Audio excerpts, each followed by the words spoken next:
EVM study channel में आपका स्वागत है। पिछले वीडियो तक हमने प्रकाश से संबंधित घटनाओं के बारे में अध्ययन नहीं किया था, प्रकाश के बारे में अध्ययन किया था। अपवर्तन क्या होता है, परावर्तन क्या होता है, इन सब चीजों के बारे में अध्ययन किया था। अब अपन पढ़ेंगे प्रकाश के अपवर्तन से संबंधित घटनाएं, जिसमें पहला है अपना तारों का टिमटिमाना। देखो, जो हमारा वायुमंडल है उसमें बहुत ज्यादा वायु की परतें होती हैं, वायु की परतें होती हैं, तारे हैं, इनसे आने वाले प्रकाश किरणें हैं, वायुमंडल की विभिन्न परतों से गुजरती हुई अपनी आंखों तक पहुंचती हैं, प्रेक्षक तक पहुंचती हैं।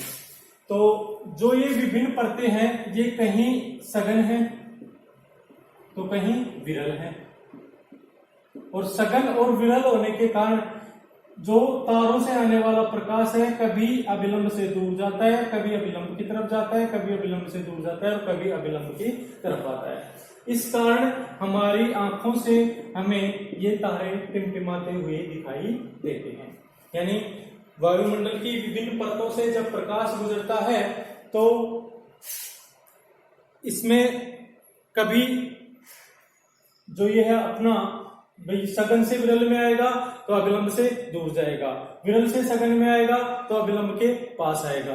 तो इस प्रकार से जो प्रकाश हमारी आंखों पर गिरता है वो लगातार न गिरकर कभी गिरता है फिर हट जाता है हमारी आंख से, फिर गिरता है फिर हट जाता है, और हमें तारे टिमटिमाते हुए दिखाई देते हैं। नेक्स्ट है अपना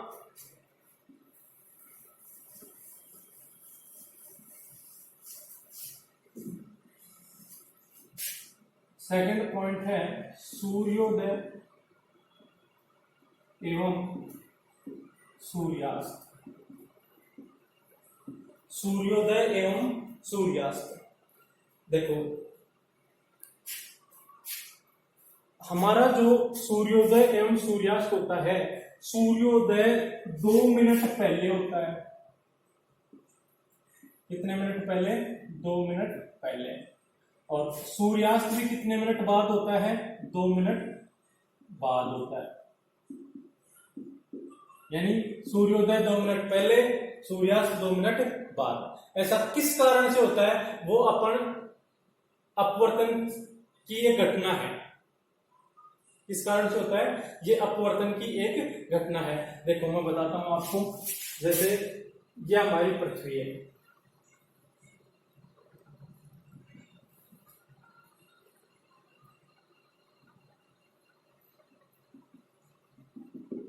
ये हमारी पृथ्वी है। यहां पर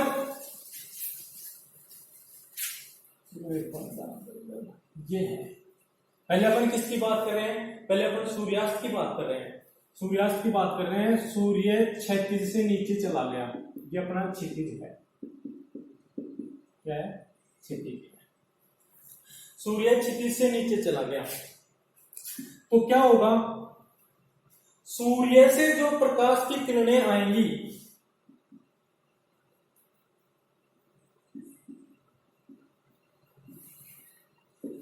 सूर्य से प्रकाश की किरण आई, ये आ रही है। देखो, सूर्य से प्रकाश की किरण ये आ रही है अपने पास। ठीक है। अब होता क्या है कि भाई जो ही पृथ्वी से दूर तो जो वायुमंडल होता है वो कैसा होता है? विरल। और पृथ्वी के पास कैसा होता है? सघन। और विरल से जो सघन में प्रकाश किरण आएगी वो किधर मुड़ेगी? अभिलंब की तरफ यूं मुड़ जाएगी। भैया अभिलंब मान लिया अपन ने, तो इसकी तरफ यूं मुड़ रही है। यहां प्रेक्षक स्थित है, कोई, ये हमारी आंख है, ये मान लो, यहां कोई व्यक्ति स्थित है।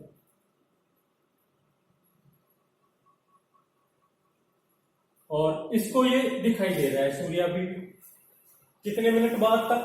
2 मिनट बाद तक। सूर्यास्त की बात कर रहे हैं पहले अपन। इसकी बात करें सूर्यास्त की। ऐसा ही सूर्योदय में होता है। किसमें होता है? सूर्योदय में होता है। सूर्योदय में क्या होता है? जब सूर्य यूं है अपने पास, तो देखो अब पहले इसको समझो। सूर्यास्त की बात करें अपन, ये क्षितिज से नीचे है सूर्य, ये वास्तविक स्थिति है इसकी। कैसी स्थिति है? वास्तविक स्थिति। और ये इससे टकरा के यूं अपने को दिखाई दे रहा है, लेकिन वास्तव में सूर्य आभासी स्थिति कहां दिख रही है अपने को? यहां दिख रही है। किस कारण से? क्योंकि इससे जो ये प्रकाश किरण आई, अविलंब से टकराई, अविलंब की तरफ मुड़ी, क्योंकि विरल से सघन में आ रही है, और फिर ये वापस अपने को आभासी स्थिति किधर दिखाई देती है? इधर दिखाई देती है। तो इस कारण अपने को क्या है, यानी सूर्य वास्तविक सूर्योदय से पहले तथा वास्तविक सूर्योदय के बाद दिखाई देता है। अर्थात सूर्य क्षितिज के नीचे रहने पर भी उगा हुआ दिखाई पड़ता है। इसका कारण वायुमंडल से सूर्य की किरणों का अपवर्तन है। यानी मेनली क्या होता है कि जो सूर्य है वो अगर क्षितिज से नीचे भी स्थित है और अपने को भाई उससे निकलने वाली प्रकाश किरणें आएंगी, यूं आके सघन माध्यम में प्रवेश करती हैं, विरल से सघन में अविलंब की ओर झुकेंगी, अविलंब की ओर झुकेंगी, तो अपने को सूर्योदय से 2 मिनट पहले और सूर्यास्त से 2 मिनट बाद तक सूर्य दिखाई देता है। और इसी कारण दिन की अवधि में 4 मिनट बढ़ जाते हैं। कितने मिनट बढ़ जाते हैं? 4 मिनट। यह अपनी बात हुई सूर्योदय व सूर्यास्त की। फिर नेक्स्ट पॉइंट है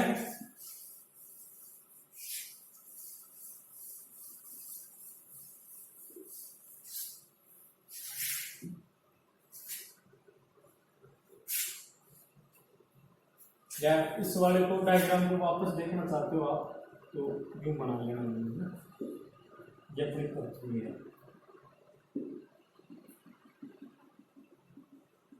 ये इसके चारों तरफ वायुमंडल है इसका,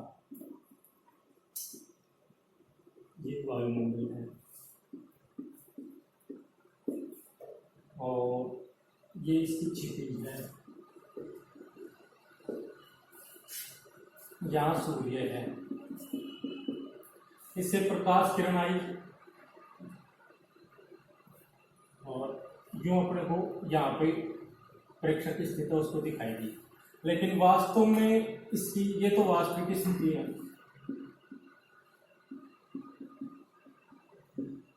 अब ये लाइन इस तरह क्यों बनी? एज ए स्लोप, ये पूछने का क्वेश्चन है अपना। जो किरण है वो यूं क्यों जा रही है? देखो भाई, ये तो है नहीं कि परतें एकदम से विरल से सघन हो गई, भाई धीरे धीरे होंगी। विरल, फिर उससे सघन, फिर उससे सघन, फिर उससे सघन, और जो पृथ्वी के पास का एनवायरमेंट है या वायुमंडल है उसमें सबसे ज्यादा सघन होती है। तो ये धीरे धीरे मुड़ेगी इसकी तरफ और हमें सूर्य यूं दिखाई देगा। लेकिन ये यहाँ सूर्य दिखाई नहीं देगा, इसकी सूर्य की जो आभासी स्थिति होगी वो अपने को यहाँ प्राप्त होगी कि अभी तक सूर्य कहाँ है, यही है, और अपना दिन अभी चल रहा है। तो इस प्रकार से होता है, समझ लेना डायग्राम। ये आभासी स्थिति है और ये वास्तविक स्थिति है।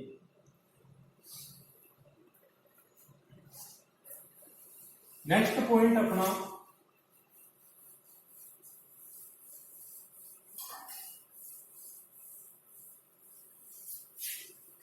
द्रव से भरे हुए, थर्ड पॉइंट है द्रव से भरे हुए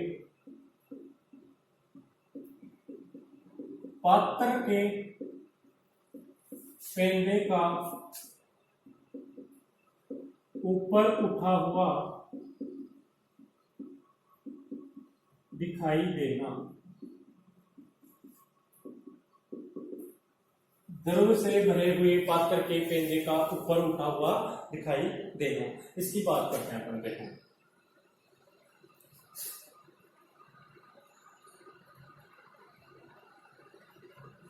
ये अपना पात्र है, ये द्रव से भरा हुआ है।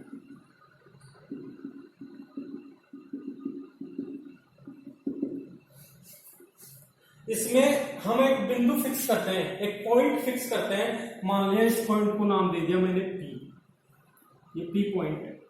एक प्रकाश किरण तो इस P पॉइंट से सीधी ऊपर की तरफ जाती है। किधर जाती है? सीधी ऊपर की तरफ जाती है, जिसको मैंने नाम दे दिया PR। ठीक है। एक प्रकाश किरण इससे, जैसे यहां अपनी आंख स्थित है, ये अपनी आंख स्थित है यहां। अब आंख टेढ़ा देख रहे हैं ना अपन, तो एक प्रकाश किरण इस पेंदे से चली और इस आंख के ऊपर गिरती है यहां।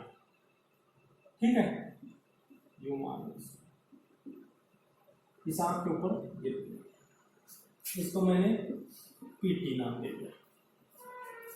लेकिन देखो, अपन पढ़ते आए हैं कि जब कोई प्रकाश किरण सघन माध्यम से विरल माध्यम में जाती है तो अभिलंब से दूर हटती है। तो मैंने इसको अभिलंब नाम दे दिया। इसको क्या नाम दे दिया? नॉर्मल।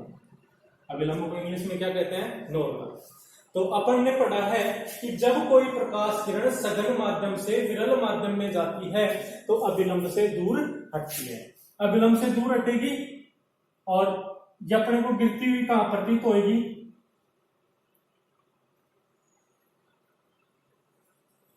यूं जाती हुई प्रतीत होगी। भाई ये तो सीधी तो यूं जाएगी, तो अपनी आंख यहां मान लेते हैं अपन, ये आंख है, इसको देखें, अभिलंब से दूर हटती है।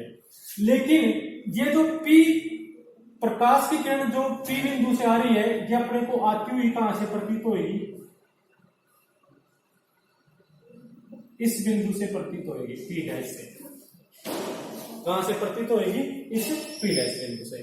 तो इस कारण हमें जो ये P बिंदु है पेंदे का, ये कहां दिखाई देता है? P डैश पर दिखाई देता है। और इसी कारण दर्द से भरे हुए पात्र के पेंदा ऊपर उठा हुआ दिखाई देता है। वापस से समझो, ये पात्र है पूरा भरा हुआ है, इस पात्र के पेंदे में अपन एक P बिंदु मानते हैं, या कोई सिक्का मान लो, चाहे कोई वस्तु मान लो। ठीक है, इस वस्तु से दो किरणें निकाली अपन ने, एक तो PR जो सीधी जाती है ऊपर की ओर लंबवत, और एक तिरछी यूं। ये है, ये अभिलंब जो ये पृथक्कारी पृष्ठ है, ये दोनों माध्यमों का पृथक्कारी पृष्ठ। पृथक्कारी पृष्ठ के बाद में ये क्या करती है?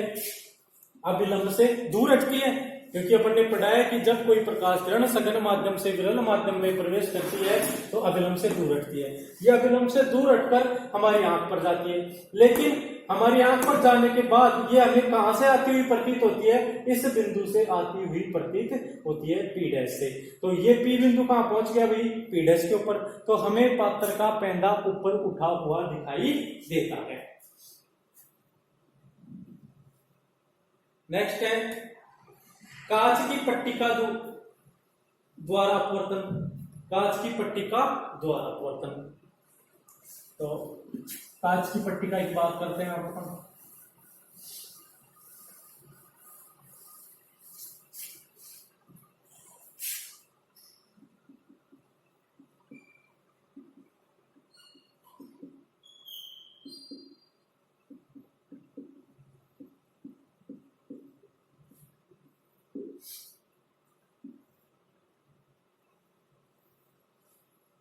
ये भी कांच की पट्टिका है अपनी।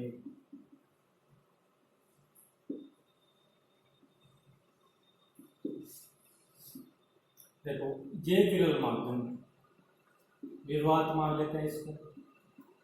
ये कांच सघन माध्यम होता है, फिर ये वापस से विरल माध्यम।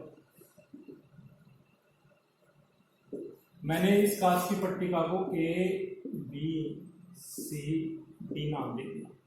देखो, एक प्रकाश की किरण है, यहां से चली, यहां से चली,